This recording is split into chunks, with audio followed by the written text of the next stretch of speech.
Good morning, শুভ সকাল। কেমন আছেন আপনারা সবাই? নিশ্চয়ই খুব ভালো আছেন, আমিও খুব ভালো আছি। আজ হলো সোমবার, ঘড়ির কাঁটা প্রায় 10টার ঘরে।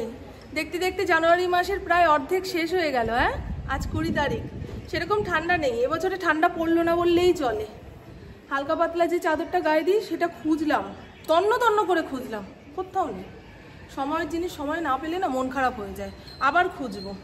এটা হচ্ছে বড় সড়ো লম্বা একটা চাদর, গুটি সুটি দিয়ে বসার জন্য এই চাদর ঠিক আছে। আজকে সেরকম শীত নেই জানেন, 8টার আগে কম্বল ছাড়তে ইচ্ছা করছে না। আর অত তাড়াতাড়ি উঠেই বা কি করব, 3জন মানুষের সংসার। 8টা থেকে 9টার মধ্যে বাসি কাজ হয়ে যায়। আগে হস্তিনাপুরের বাড়িতে যখন থাকতাম তখন কলপারে কে কার আগে বাসন কোসন নিয়ে মেজে ঘষে ঘরে আসবে, ওইটুকু জায়গার মধ্যে অতগুলো লোক থাকা। তাই সকাল থেকে ভাবছি আগের জীবন কেমন ছিল আর এখন কেমন হয়ে গেল। তারপরে ওই বাড়িতে ঘরে ঘরে কল ঢুকে গেল, মানুষ 7টার জায়গায় 8টায় উঠছে। তারপরে এই বাড়িতে আসলাম, 3জনের সংসার, এত তাড়াতাড়ি উঠে কি হবে? 9টার সময় উঠলেও চলে। ইন্দ্র 8টার সময় মর্নিং ওয়াকে গেছে, এখনো আসলো না। 10-15 মিনিট অপেক্ষা করি, তারপরে পুজোয় বসবো। যদি জিজ্ঞাসা করি এত দেরি করলে কেন, বলবে পুজোর ফুল তো আনাই ছিল, তুমি পুজোয় বসলে না কেন। ওঠো ওঠো ওঠো। গোপালের এই হুডিটা যে কি সুন্দর করে আমি বানিয়ে দিয়েছি গো বন্ধু, এটা ওনার গা থেকে ছাড়াতে ইচ্ছা করে না। অনেক রকম সোয়েটার আছে, তাও এইটা টুপি আলা তো। মাথা যন্ত্রণা করছে আমার। এই এক একদিন সকালবেলায় ঘুম থেকে ওঠার পরেই মাথা যন্ত্রণা শুরু হয়। এই যন্ত্রণা পুরো বিকেল সন্ধ্যা, কতক্ষণ থাকবে আমি নিজেও জানি না। অনেকেই বলছে মাইগ্রেন, মাইগ্রেনের ব্যথা নাকি খুব কষ্টের। যাদের মাইগ্রেন আছে তাদের নাকি শত্রুর দরকার পড়ে না। এই সমস্ত কথাগুলো শুনি তো আমার আরো ভয় লাগে গো। পাগুলো ঠান্ডা হয়ে গেল। ইন্দ্র আসুক, কোথায় গেল বলুন তো ইন্দ্রটা? এতক্ষণ তো হাঁটাহাঁটি করবে না। কোনো চায়ের দোকানে বসে দেখুন না, খেলার গল্প রাজনীতির গল্প নিয়ে বসেছে। এই গাছটা দিব্যি ফুল দিয়ে যাচ্ছে, একটা টব দিতে পারলাম না। বলো। আমি কুম্ভ যাবই। ওই দেখুন, দেখেছেন, এ সন্ন্যাসী হয়ে যাবেই। আমি কুম্ভ যাবই এবছরে আমার ইন্দ্র কুম্ভ যাব করে মাথা খারাপ করে দিচ্ছে। লোকজন জোগাড় হয়ে গেছে, ব্যাস আবার কি দেখো। আবার বাড়িতে বউ মেয়ে রয়েছে, এই কথাটা মাথায় রেখে সন্ন্যাসীদের সঙ্গে মিশো। ওখানে গিয়ে জানো কত সাধারণ মানুষ, সংসারী মানুষ সন্ন্যাসী হয়ে যায়। ভাবি কি ওই জীবনটাই ভালো, তারপরে আর ফিরে আসার চান্স থাকে না। ওখানে গিয়ে ভাববে দূর, বাড়ি গেলে তো মামুন কিটির কিটির কিটির কিটির করে, থাক গিয়ে আর যাবো না, এই গেরুয়া বসন করে নিই, এদের সঙ্গেই থাকবো, খাবো, নাচবো, গাইবো, ব্যাস। তখন আমাদের কি হবে?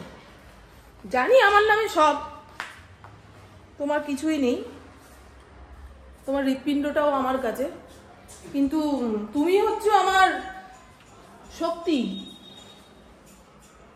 এই সমস্ত কথা বলে না পুরুষ মানুষকে বেঁধে রাখতে হয়। আমার ঠাকুমা শিখিয়েছে, আমার ঠাকুমা শিখিয়েছে।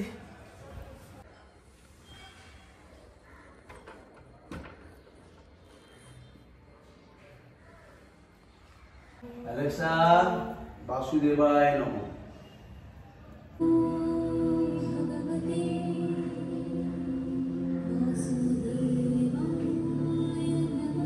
এখানে দুধ জাল দিতে বসিয়েছি, আর 3টের বদলে 2টো রুটি বেশ মোটা মোটা বড় বড় করে করে রেখেছি। খাটনি কম, ইন্ডোর খেতেও সুবিধা হবে, তাড়াতাড়ি হবে। দেরি হয়ে গেছে না, এখন খাবে না, গিলবে। জানলা কপাট কিচ্ছু খোলা হয়নি, বেশ ঠান্ডা হাওয়া দিচ্ছে, ঘর দুয়ার অন্ধকার। উপর অতি আকাঙ্ক্ষিত একখানা জিনিস চলে এসছে। পার্সেল বয় বলে রাখলো যে একটা ভিডিও করে রাখবেন, যদি কোনো সমস্যা হয় তো এই ভিডিওটা দেখিয়ে এটার যা ব্যবস্থা করার করা যাবে। ওর অনেক দিনের ইচ্ছা ছিল, এটা আমি ওর জন্মদিনে ওকে গিফট করলাম। হ্যাঁ বাবাই, এর থেকে আর বেশি কিছু পাওয়ার আশা করিস না মা। তুমি করছো তো? হ্যাঁ রে মা, নে না। পাথর বেরোবে তারপরে? না রে বাবা, কেন পাথর বেরোবে? ইয়ে বোতাম টিপলে মা উড়ে যাবে নাকি?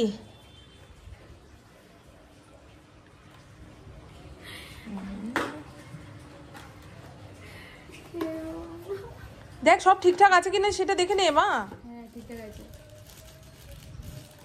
ও পুপুর 31শে জানুয়ারি বার্থডে, তার আগে ভাগে বার্থডে গিফট। কেন ওনারা মনে রাখলে কি তোর বাড়িতে এসে গিফট দিয়ে যাবে? তা দরকার নেই, কিন্তু উইশ করবেন। বেথুয়া শাক কাল রাতে ছাড়িয়ে রেখেছিলাম, অর্ধেকটা আজকে ভাজবো আর অর্ধেকটা পরের দিন আলু বেগুন দিয়ে চচ্চড়ি করব। ইন্দ্র বলে গেছে আলু বেগুন দিয়ে করো না কেন, আলু বেগুন দিয়ে করলে না এতটা হয়ে যায় খাওয়ার লোক পাই না। থ্যাংক ইউ কি বলবো বলতো থ্যাংক ইউর বদলে? বলো যে এটা আমি তোকে গিফট করিনি, জন্মদিনে অন্য একটা কিছু দিতে পারো।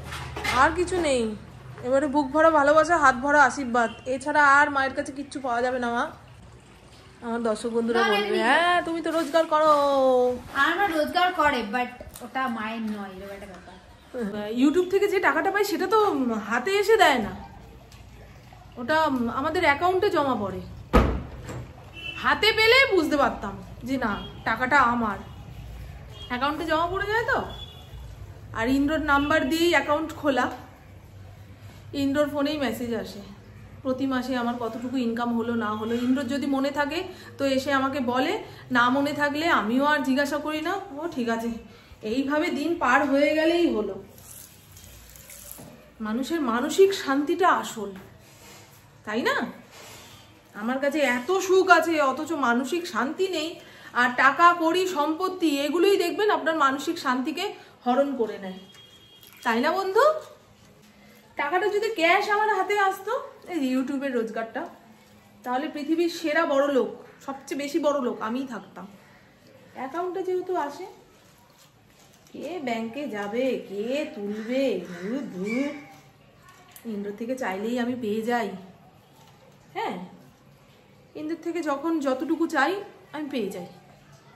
তাই আমি কতটুকু রোজগার করছি না করছি সেই হিসাব যদি ওর সামনে করি না, নিজে ঠকে যাব।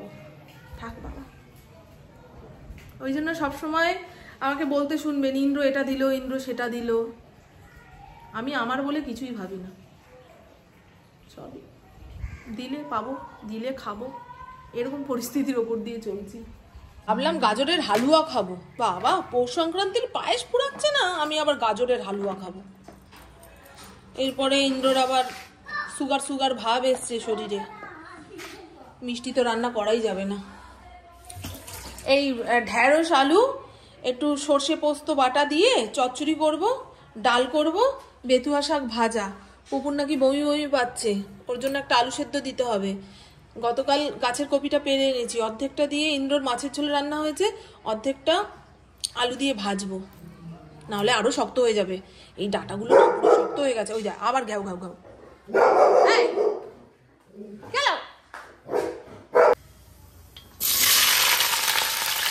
আমার রান্না বান্না কমপ্লিট। পুপু আলু সেদ্ধ দিতে বলেছিল, ভাত নামানোর পরে মনে পড়েছে এই রে মেয়েটার জন্য তো আলু সেদ্ধ দিলাম না। তা একটা আলু ভেজে রাখলাম, ও ডুবো তেলে ভাজা জিনিস খেতে চায় না, মুখে গোটা ওঠে।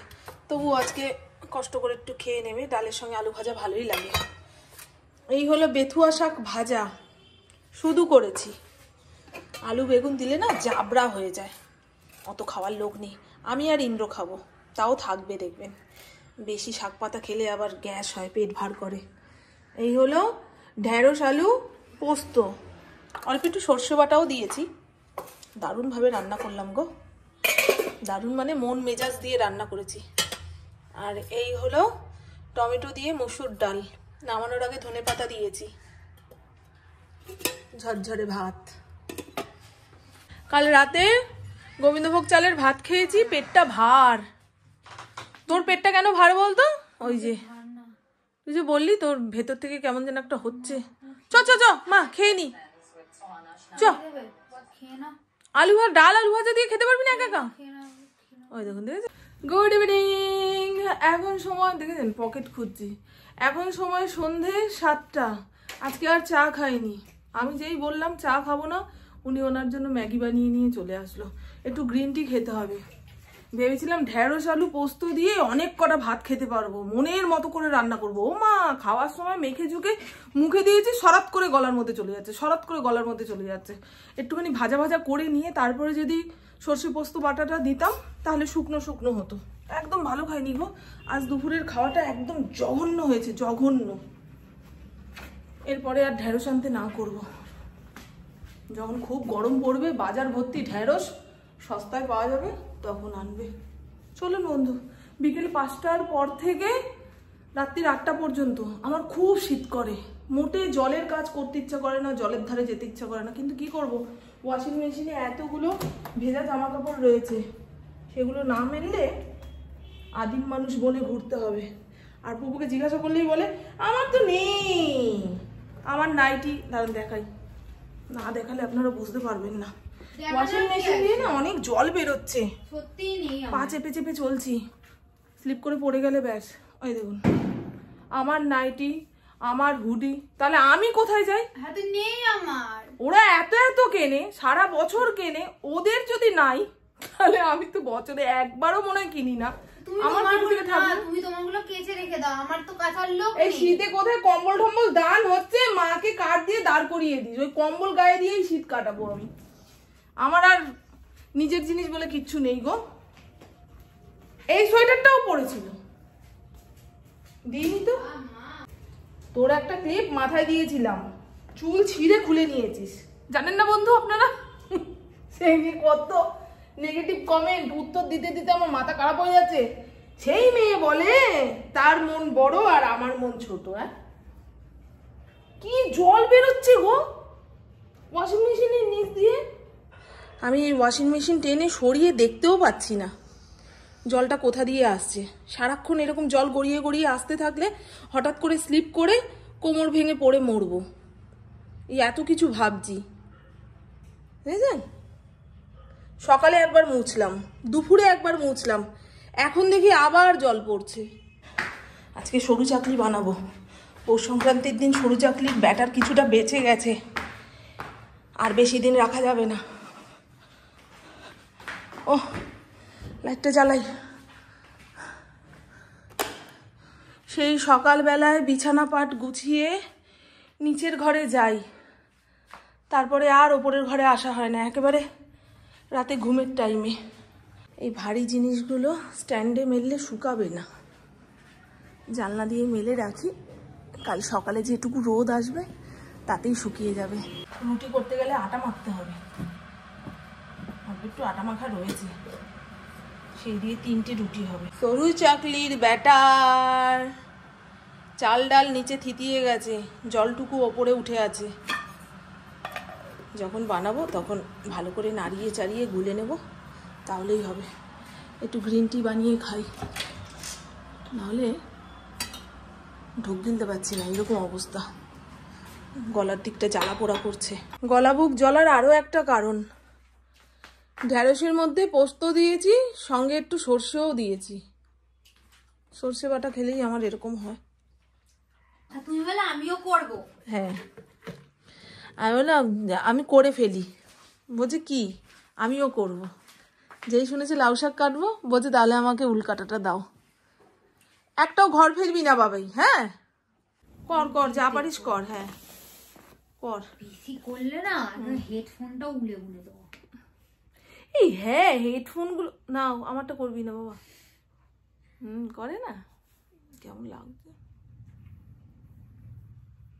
চুলটার কিছু একটা ব্যবস্থা করতে হবে, জানেন তো?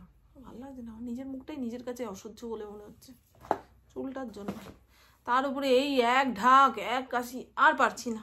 কালকেও বলেছি না কথাটা। এখন নিচে বসে কাজ করতে গেলে মনে হবে পরের বাড়ির কাজ করতে এসেছি। নিজের ঘরের জিনিস খাটে বসে জুটজাত করে কাটা বাছা হবে তবে না, তাই না বন্ধু? ওকে তো ইচ্ছা করে দেখলে দেখিয়ে দিলে। এ বাবা, ও কোলে বসবে, দাঁড়া। কোলে দেখেছ? আরে সিনেমায় গিয়ে পিছিয়ে যাচ্ছে, হেডফোনটা ছিঁড়ে যাবে। খাটে এত জায়গা, নিতে এত জায়গা, পুপু উল্কাটা এই চোখে না ঢুকে যায় বাবাই। উল্কাটা কিন্তু খুব খতরনাক জিনিস। ওই স্যার মায়ের, কিন্তু মায়ের ওটা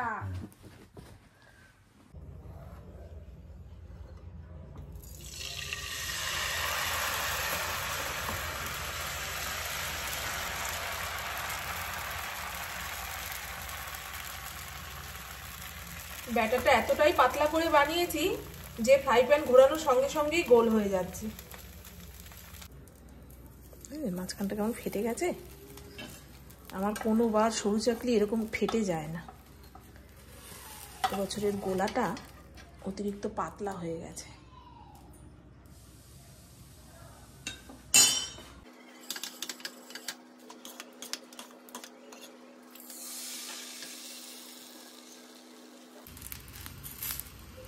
রে বাবা, এটাই লাস্ট। অনেকক্ষণ এক নাগারে দাঁড়িয়ে রয়েছি, আর পারছি না। হটপটের মধ্যে রাখলাম, তাহলে অনেকক্ষণ যাবৎ গরম থাকবে। দাঁড়ান একবার দেখিয়ে নিই আপনাদের। বেশ অনেকগুলোই হয়েছে। আমাদের ঘরে পুপু ইন্দ্র দুজনেই সরু চাকলি খুব ভালোবাসে। পুপুর আবার একটু চাটনি লাগে সরু চাকলি খাওয়ার জন্য। আছে আলু চচ্চড়ির আলু তেলের মধ্যে নাড়িয়ে চাড়িয়ে পরিমাণ মতন জল দিয়ে দিয়েছি। এখন ফুটতে থাকুক। আলু সেদ্ধ হলেই নামিয়ে ফেলবো। ধনে পাতা দেবো না, রাতের দিকে ধনে পাতা খেলেই কেমন ঢেকুর ওঠে, আর ভাল লাগছে না। হঠাৎ করে কোমরটা ব্যথা শুরু হলো। ওই তখন ভরা বালতিটা নিয়ে সিঁড়ি দিয়ে উঠলাম, তখনই বোধ পেয়েছি যে কোমরে একটা কিছু নড়ে গেল। তো চলুন বন্ধু, আমার বকবক আজকের মতন এইটুকুই। আপনারা সবাই খুব খুব খুব ভালো থাকবেন, নিজের শরীরে খেয়াল রাখবেন, সুস্থ থাকবেন, আর অল টাইম স্মাইল করতে হবে। টাটা, খুব ভালো থাকবেন। 9:45 বাজে। ইন্দ্রকে বলি ফড়িংকে খেতে দাও। ভাল লাগছে না। এই শীতের পোশাক কবে যে বিদায় নেবে, গা থেকে নামবে, সেটাই ভাবি। নাহলে পরিষ্কার লাগে না গো। আমার তো ভালোই লাগছে না, কি করব। জানলার সামনে দাঁড়িয়ে রান্নাঘরের টুকটাক করতে গেলেই কেমন ঠান্ডা লাগে। এখান থেকে ঠান্ডা হাওয়াটা দেয়। ইন্দ্রকে বলেছি যে লোক পাঠাবে, নিচের ঘরের খাটের পজিশনটা একটু ঘুরিয়ে দেব। গত 4 বছর ধরে ওই রকমই রয়েছে।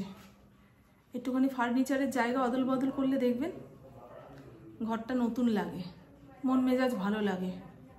আমি বলে রেখেছি, উনি আবার তাদের খবর দেবে, তাদের যবে মর্জি হবে তবে আসবে।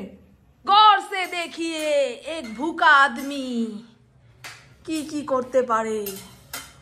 তার সময় মতো খিদা পেয়ে গেছে। কতক্ষণে আলুর চচ্চড়ি উনুন থেকে নামাবো সেই দেখাশোনা চলছে। হয়েছে আলু সেদ্ধ? যা আলু এনেছো পাথর। ও এখন খিদা পেয়েছে তো কাঁচাই খাবো।